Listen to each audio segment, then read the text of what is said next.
In this video, I want to talk about the dog programs in the penitentiary. A lot of people don't know that these dogs are trained and given back to society sometimes. They also do other animals sometimes, but mostly dogs. When I was growing up, my cousins, Darren, Jimmy, Justin, Brent, they all had this little it was like a white German Shepherd named Opal. At the time, we lived in the NF projects, and they stayed a couple courts over from me. Anytime I'd go down there, we would, hang out with this cool ass dog they had. Come to find out, it was raised in one of the prisons in Ohio. I'm not sure which one. So, okay, so how this works, you gotta have a certain classification to be eligible. If you have anything with violence, you're out of there. Anything with S crimes, definitely out of there. Think about it. They don't want you alone with a dog if they already think you're a weirdo or a violent, bad person. On top of that, certain STG things could stop you. I think you have to be like a level 1 passive.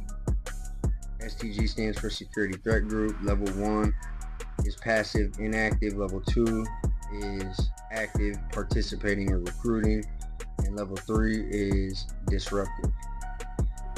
I think you gotta be a level 1. Just like to work in the chow hall. When I tried to get a job in the chow hall one time, all of a sudden they told me no. I'm like, I've been working in the chow hall my whole bid. What the fuck you talking about? It was like, oh, you're a level 2 now. At one time it was a level 1 because they were suspecting me, of being gang affiliated. I kept telling them no. They kept telling me yeah. Without even telling me, signing paperwork, nothing. They upped my shit to a 2.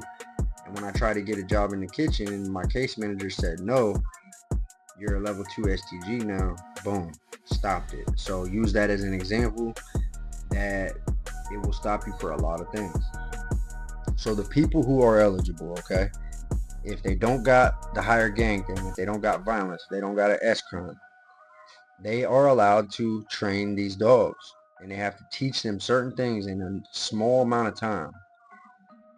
Each prison is different. Some of them are up to like 90 days or 60 days, but they have to get real close with these animals, and then they have to give them back to the shelter or whoever it is that had them.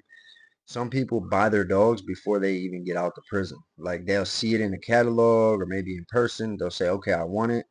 They'll send it to the prison, have it learn everything, and then they'll finally get it one day. The inmate gets to take a photo with it. He gets to meet the person's, shake the person's hand, stuff like that. At least they were doing that at Trumbull Walls. I don't know about every prison. They also had a dog program at Lebanon. They also had one at Lake Erie. The one at Lake Erie was ghetto. I'm not gonna lie. They had it. They had it in the like day room area in the back of the dorm, like where there's a day room where the kiosks and the phones and the microwaves. You got to cut through to come, home. They actually turned the back part of that, which is usually for classes. It's a room. Every prison has those. There's like tables and chairs. People do classes. They moved all that out the way and put like 20 bunks back there. So you got people on the phone doing this, doing that in the day room, and right to the right of them, you got like 20 inmates in there with dogs, and they would keep the door locked. It was like their own large, huge cell. I've never seen nothing like that. CCA is fucking wild for the shit they do. Core Civic of America, it's a privately owned prison company. So anyways, there's this funny ass joke. It's fucked up, but it's definitely said in every prison.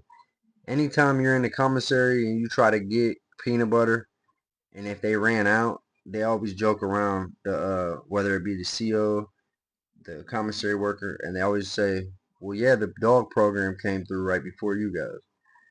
It's a fucked up joke. If you didn't get it, think about it.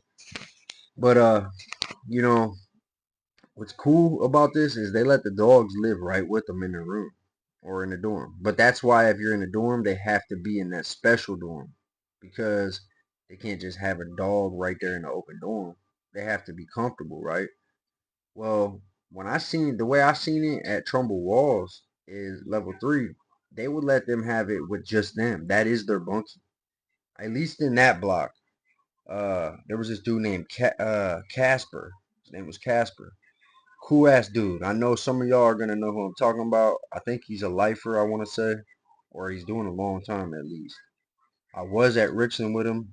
They sent him. His family sent him a some sort of paper, and his son had did some type of drawings on there, and some of the symbolism looked like hidden gang stuff. And just like I mentioned earlier with me, they had him on the fence where they were accusing him of this and this. He was a tattoo artist and shit. They were trying to say that he was in a gang and that he was giving people gang tattoos. But the moment they got that photo, it was a wrap. They leveled him up, wrote him out, and so many people was pissed because he was the best tattoo artist on the compound. And he owed people, but it wasn't his fault because they wrote him out. Anyways, I met him again at Trumbull Walls, and his bunkie was his dog. Like he was sitting there when they locked him down. Just him and his dog would go in there, watch TV, relax. He had a pretty cool dog. He had two. He had a puppy and a full size dog. The full size dog, I'm not too sure what it was, but the other one wasn't. It wasn't like this color, but it was similar to like a lab, like a. I think that's a golden retriever. His was more like a Labrador, but it kind of reminded me of this dog right here. It was pretty cool. Uh, his puppy was adorable. Everybody fucking loved the damn thing. And what was crazy is they came back and got it. Like the first one he kept the whole time. But the puppy, right after he started training it and getting to know it, and he's like, okay, cool, we got a couple months with this dog. For whatever reason, they came right back to give him another one. I was going home though, like very soon after that. That's an example. Brings me to the next part. People get attached to these dogs. Like when them doors popped, okay, everyone would come out and go about their day, but everyone would take the time to stop and come and see their dog. And they're in that back corner. So that's like the first six cells in the back corner. Like three on the left, three on the right, all dog program, right next to the sergeant's office. If you come any further than that, regular cells, people who ain't in the dog program. So people would go back there just to see the dogs and see what was going on. Ring like that. But anyways, I don't know. I wanted to see who all knows about this, like the dog program shit. What all prisons do this? You know, what else do you know about it? You can add your. I love the engagement. If you want to add something in the comments, go ahead. Anybody ever doing these videos, feel free to do a stitch or a duet if you ever want to. But yeah, so I've actually never heard no messed up stories about anything happening with dogs at the prisons, but I assume that it must have, or they wouldn't have this, things set in place the way they do. I'm actually recording another video right now. It'll be right after this one, literally. So I'm gonna do it right now.